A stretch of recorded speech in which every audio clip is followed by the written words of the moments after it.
Hey, it's Chris, Liege Games. Let's talk a little bit different today. Not Kickstarters. Let's talk Spiel de Jahres. If you're not familiar, the German Board Games of the Year awards have just finished up being announced within the past week. There are three versions of this type of award. There is the Kinderspiel, which is the children's game, essentially, the Kennerspiel, and the Spiel. The Kennerspiel is the translated connoisseur's game. So for those of us deeper in the hobby, that side of things. And the Spiel is the general family style. So you have the children's, the connoisseurs, and the family levels. Now, why am I even doing this video? Because I want to let you know why I think these awards are super relevant. And I also want to tell you why I think they're also not super relevant at all. I think they're also irrelevant, even though everyone makes a big deal out of them every single year when they're announced. And let me tell you why both of those things are important for you to know and for you to understand. Let's do this. Now, a little history about these awards. The Spiel has been going on since 1979-ish. The Kinderspiel has been going on since about 1989, the kids version. The connoisseur version, the Kennerspiel, has only been going on since about 2011. Now, number one, why does this matter and, frankly speaking, not matter at the same time?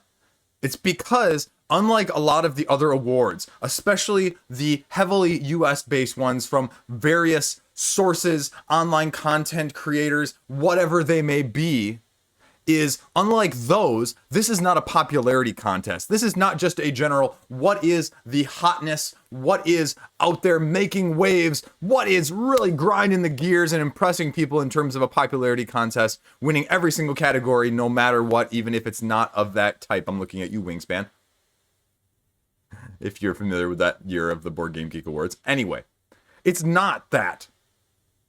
And so that is something to be of note. It's taking a more, albeit different, critical look at things, not just what is new and making waves. The other thing you have to realize with this, and I see this being discussed every single year online when it happens, people, basically in a nutshell, publicly freaking out about why these games are getting nominated and why other things didn't get nominated. Is this because, go back to what those levels that I just talked about, the children's, the connoisseurs, and the family. People look at these and they look, because they're already hip deep into the hobby like I am, and they go, oh, well, that's not what I would have chosen for the family game. Because it's not family niche game. It's general German public family style of games that are not deep in the hobby. That is completely overlooked. Whoosh, goes over people's heads. Same thing with Kennerspiel, with the connoisseurs level. The connoisseurs level is not to mean On Mars by Lacerda. That's not what they're going for there. The one that just won, Paleo, is a co-op game. The Crew won last year. I mean, so we're not talking super heavy games. And again, even the Game of the Year games of the last 10 years are not these super heavy games. They're what a lot of, self-included, would describe as gateway games. And let me be very clear, I'm not using that derogatorily. I love gateway games. I love introductory level of games because honestly, a lot of the time, they can just be a lot of fun to play. Just get it to the table, simple overhead, play it with anybody. I love that about a lot of these games. But that's also why it's very applicable in terms of relating to people that are not deep in this, but also not very as applicable for those of us waist deep, like I just mentioned, in terms of, I don't really need to talk about this with my neighbor. My neighbor already knows all the different variations of Azul and all the different expansions and modules and promos and all of that. I don't need to hear it, as it's not a conversation point in that sense. The other thing you have to realize is the fun factor matters a lot with these German games, I think. There is not just this overarching, is this the most perfectly, most elegant, symmetric, balanced game? Especially if you're talking about the kids games, right? Kids games are not that in general. You can make an argument, though, the one that just won this year, Micro macro, as people are arguing online, how much of a game actually is this? It's Where's Waldo with a bigger picture and a little bit of deduction. Is it really a tabletop game? Is it just kind of a find it in the picture sort of thing? But the people who have really talked about it, they like it. It's fun. Again, not the most deep, not the most replayable, but they enjoyed themselves. And that is what I think a lot of that gets lost, because a lot of what I don't hear sometimes in big reviews is the fun factor. How fun was this? Because sometimes, whether or not it's balanced, or whether or not there's enough depth, or whether or not whatever, they leave out the fact, did you have fun while you were playing it? Was it freaking fun? And just enjoying yourself and forgetting that it was a little bit crazy, chaotic, and not the most in the first place?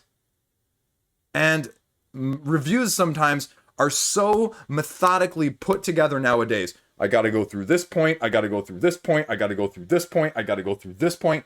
And the one point I often don't see included in there, like they talk about mechanics, they talk about theme incorporation, they talk about the rule book, they talk about the depth, they talk about the replayability. I'm not seeing the category of fun in a lot of those. And I think the German awards take that in to much heavier account. And that's why I talk about it in my reviews. Like, sometimes the sum of the parts is better than the individual parts because it's just a lot more fun than it appears. Period. That's okay. The other thing you have to realize on the German side of things, and again, this is one of those points that gets raised every year. This was released 2 or 3 years ago. Why are they doing it this year? Well, it's because it's for the German release of a game. And so if the game doesn't get released in German that year, they don't evaluate it on that year. So we've had issues where it's been 2 or 3 years that it took to get a German translation, and then the game gets nominated, even though maybe it's been out in English for 2 or 3 years already. And then people go, oh, why is it coming out now? What are they doing? Oh my gosh, I'm freaking out. Come on. Again, not that hard. But that's also why sometimes it is more or less relevant, because the hotness cycle has already passed it by tenfold. And so it either brings it back into relevance, or people dismiss it because they've already moved on to the next thing 6 or 7 times over again.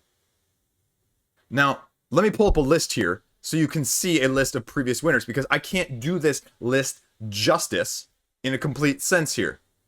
And so there's a lot of stuff that you may not have heard of, but there's a lot of stuff that you have heard of. I mean, let's go way back. Scotland Yard, right?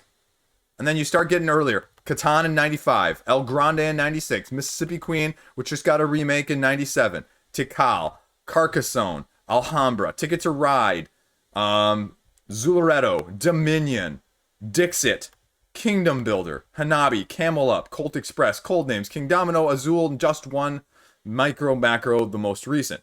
So why am I mentioning all of these?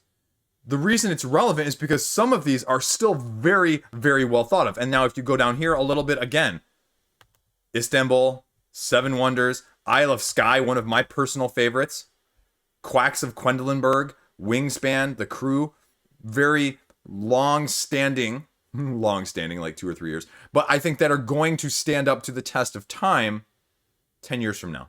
That people will still be like, hey, that was a really good game. It wasn't just a fad. It wasn't one of those. And you see a little bit of that in the kids. Kids is just a whole different realm of things, though, so I'm not going to go into that too much. But the reason I'm talking about that is you see a lot of these names, and some of these names you recognize, and that people go, oh yeah, that still holds up. And some of these you don't, or you don't think have held up to the test of time. And that's why it's both relevant and irrelevant at the same time, because you have stuff that you need to know and that has a good basing. And because people are going to be looking at this list 20 years from now doing the same thing I'm doing right now. Okay, Carcassonne in 2001, does that still stand up? Okay, Isle of Skye, does that still stand up? So it's also relevant in that way as was this a good selection in not only the micro, to use the term recently just applicable there, but also in the macro scheme of the board game scene in the last decade, 2 decades, 3 decades. Does it hold up there and hold water there? That is the side of things that I think often gets overlooked. Because there are some very solid games in here that are very good for what they are, that fit these categories and these selections. And this is just the winners. I'm not talking about the nominees or the recommendeds, because then you start branching out even further. But this is just that. And if you go into the other molehill that is the recommendeds and the nominees, then you're hitting a lot more games that are a lot more well known, and then you're covering a broader base. And then, yeah, it does become more relevant because they have done a relatively decent job in terms of that span of coverage. I mean, you can argue about some of these, but so be it. So that's what I think. That's why I think you're not going to see the coverage become any less on these. I think the industry as a whole would really be benefited by another very well apolitical organization that could do something similar in the English side of things. But you've seen various small groups out there. I think there's, you have your Dice Towers, you've got your this, you've got your that, you've got a couple of smaller organizations that are doing that, but it would really benefit by that. But there's too much fragmentation at the same time. And frankly speaking, everybody's tastes are so different that it's kind of hard to do it at the same time. I mean, you see it every year with these too as well. People complaining on both sides. Oh, this is too heavy for this category. Oh, this is way too light for this category. So you got to have people that understand the history of them as well. I mean, if you wanted to start your own awards, as long as you clarified it, hey, this is the criteria I'm using. Because like I said at the beginning, their criteria is very well defined. It just doesn't line up with what some of us in the hobby necessarily think it should be. But that's not what it is. So, there you go. A little bit of background, a little bit of thoughts on why the Spiel is both super relevant and somewhat not as relevant at the same time. There you go. Thanks for watching. Let me know what you think. Stay classy. I'll see you around.